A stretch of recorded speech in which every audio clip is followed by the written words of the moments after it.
All right, this video is for the first lesson of Unit 5. We've been working with polygons and triangles, and you'll be happy to know we are done with those. We've learned everything we need to know, so we can move on now to circles and other kinds of figures. And so today will be both about graphing a circle if you know its equation, and also given the graph of a circle, figuring out what that equation would be. Yes, we'll begin by sort of deriving the formula. And I don't have my drawing tablet today, so I'll do the best I can with the mouse. But if we think about a circle, every circle has a radius, right? The distance from the center to the edge. And as you go around the circle, that radius is constant. It's always the same distance no matter where you go. And so if we think of a circle in a coordinate plane, this is the x-axis and this is the y, right? And the center is on the origin. We can think about, right, drawing that radius and then forming a right triangle. The length of this side is going to be the x coordinate of whatever this point is up here. And likewise, this side, right, is going to be the y coordinate of whatever this point is. So if we think about it, right, this is a right triangle, we can use Pythagorean theorem. We could say x squared plus y squared must be equal to the radius squared. And no matter where we go on the circle, like even over here, right, if I draw a radius, I could still draw a right triangle. And although the x and y coordinates will be different, the radius will not. Right? That's going to be the same no matter where we go. And so this formula will still give us this location in space.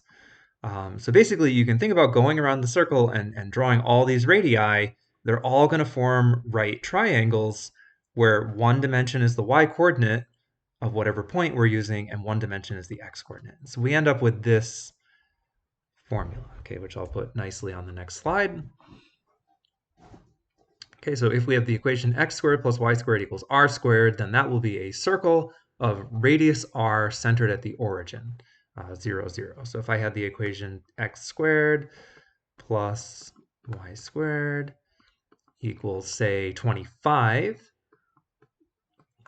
okay, the radius is not 25, the radius would be 5 in this case.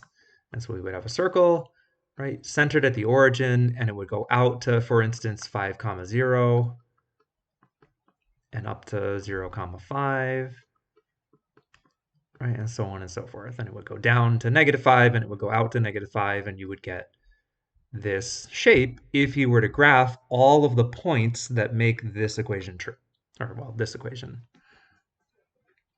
All right, so that's for when it's centered at the origin. If we would like the center to be somewhere else, and this on the next slide is really the formula that you should really memorize, okay, we would use this. So if our center is at h comma k, that's just the letters most books use, the center will sort of change the equation a little bit. It shifts things over. So instead of saying x squared, we will say x minus h squared and y minus k. Notice the negative, meaning you will do the opposite. So if we wanted the center to be at, 3, 2, okay, our equation would be x minus 3, right? And let's just say it was at -2, we would do y plus 2. Okay, so this negative implies that you do the opposite of whatever the coordinate would be. Okay, and I'll show you an example to make that more clear. Or if we have x plus 4 squared and y minus 3 squared equals 25, okay, our center, again, will be the opposite. So if this is a plus 4, you will put a minus, and this is a -3, so you will put a plus. You don't have to write the plus, obviously. The x coordinate goes with the x coordinate of the center, right? Goes with the x up here, and the y goes with the y. So we would go to our graph. We would put a dot on 1, 2, 3, 4. 1, 2, 3, okay, -4, 3. And then our radius, again, is not 25, right? It's the square root of whatever number is there. Now, most times you'll be given a nice number, perfect square, but you don't have to. It could be like the square root of 7, and it would just be a decimal at that point. But if I'm going to ask you to draw something, I will try to give you things that are nice. Okay, so in this case, what you would do is you would simply count over 1, 2, 3, 4, 5 spaces. And it's easiest just go up, down, left, and right. So 1, 2, 3, 4, 5, put a dot. 1, 2, 3, 4, 5, put a dot, and 1, 2, 3, 4, 5. All right, and then just do your best to connect those. I'm doing this with a mouse, so it's not going to look great. On a test, I'm not grading the niceness of your circle. What I'm looking for is, did they draw the right center? Did they draw this point? And does it look like they went 5 up, 5 right? That kind of thing. As long as you vaguely connect it with a circle, that's fine. All right, so once you know how the equation works, it's not too bad to graph the circle. Likewise, it's not too bad, if I give you a picture to sort of work backwards. Okay, so whenever you're given a circle, the first thing you should try to do is figure out its center. So in this case, looking at this picture, it's 2, -5. And then, of course, try to figure out its radius. So, just count boxes, 1, 2, 3, 4. Okay, that has a radius of 4. Okay, so go back to now this general form, right, and just plug in your information. So we will say x minus 2, right, do the opposite, squared, and then it's always just plus the other thing, plus, and then y plus 5 squared equals, again, not 4, but you square the radius, so 16 in this case. Okay, and this equation will produce this circle, and vice versa. And that's really all there is to graphing a circle and using its equation, but of course life is not so simple. Oh, I even put it on the slide, there you go. When you take the SAT, and among other tests, what they will do is they will present it to you in what is called the standard form of a circle. Okay, this is, I forget the exact name of this other form, but this is more like a general form of graphing it, but this is what we call the standard form. And you'll notice right from here, it's not easy to tell, what's the center, what's the radius. Okay, you can't get that information directly from that equation. So you're going to need to do something called completing the square to get it into this form. And I'm going to remind you how that works. You did actually learn this in Algebra 2, but you probably have long since forgotten it, most of you. So I'm going to go through the process. I would ask you, I know you're watching this video, could you write this down with me? This is something you're going to need to do. You need to put pencil to paper. You're not going to get this just by watching it. Okay? But once you do it a few times, you will get the hang of it. Okay, the idea is we want to make something that factors easily. You'll remember we had x plus or x minus h squared. Okay, so we want to get things that factor into perfect squares. Okay, so for instance, x squared plus 10x plus 25, right? If we were to do the factoring out, you would get x plus 5, x plus 5. Okay, well that we could also simply write as x plus 5 squared. Okay, so that's what we're looking for. We want to get just something plus or something minus squared. All right, so what we can do, like 8, okay, you would think about it. All right, so what could I put at the end here? What could I add here? And you play around with this and you think about it for a little while. You're looking for two numbers that add to 8 and multiply to something else, right? Here it was the 5 plus 5 is 10, and 5 times 5 is 25. Okay, so you would think about it. All right, well, 4 plus 4 is 8, right? It needs to be the same number, and 4 times 4 would be 16. And that's going to give me x plus 4 squared. All right, so how am I going to figure that out, right? How do I do that without having to think? What we can do is we can take the middle number and divide it by 2, and then square that number. And that gives us the thing that we should add on, right? If you had done 10 divided by 2, that's 5. 5 squared would have been 25. Okay, so to complete the square means to add a number to the end to turn it into something that's going to factor nicely. Okay, so in general, you take the b term, okay, the middle term, divide it by 2, and square it. And what that will give you is the c that you should add to the end. Remember, we usually do ax squared plus bx plus c. Okay, so it gives you that number to tack on to make it factor nicely. And again, this is something that's easier just to show. So I'm going to go through several examples here to help you get this. Okay, we'll start with something like this. Again, I would copy this down. Do this with me, please. All right, so this is presented to you in standard form. We are trying to get to general form. And then when we get to the end, we'll write down the center and radius. So we're going to do two things. The first thing we're going to do is we're going to add the number over. Okay, if there's any kind of constant term at the end, we're just going to get rid of that and put it on the right side to make our life easier. The other thing we're going to do is rearrange. Okay, we're going to move things around so like the x's are near each other and the y's are near each other. And it's going to look something like this when we do that. I'm also going to leave some spaces. Okay, so I'm going to write my x terms, and then I'm going to leave a little space here, because what I'm about to do in a minute is complete the square. And so I want to leave space to add a number in there to make that happen. Okay, so you want to copy that down. Now I'm going to go ahead and actually do that. I'm going to complete the square. So 6 divided by 2 and squared.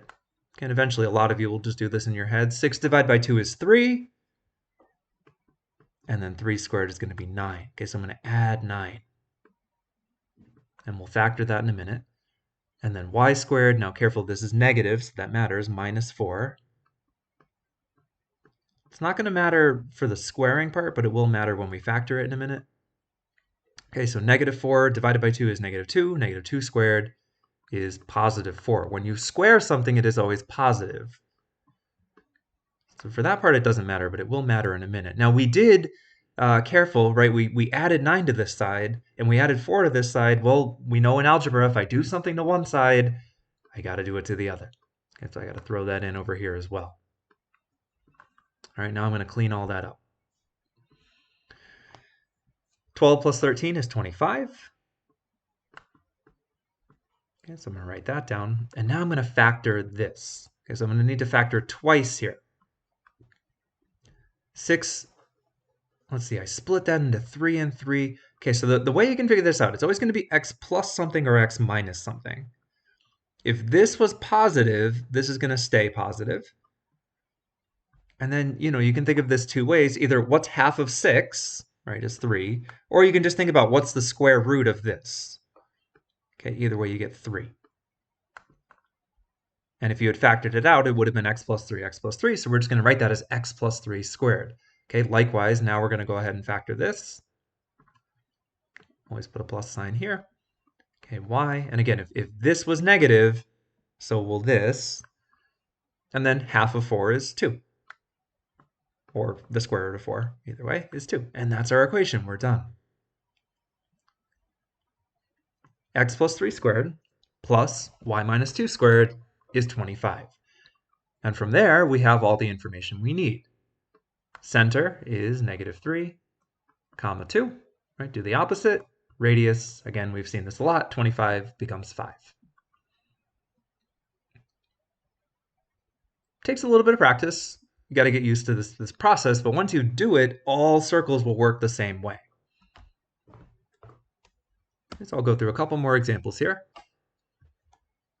These are the step-by-step.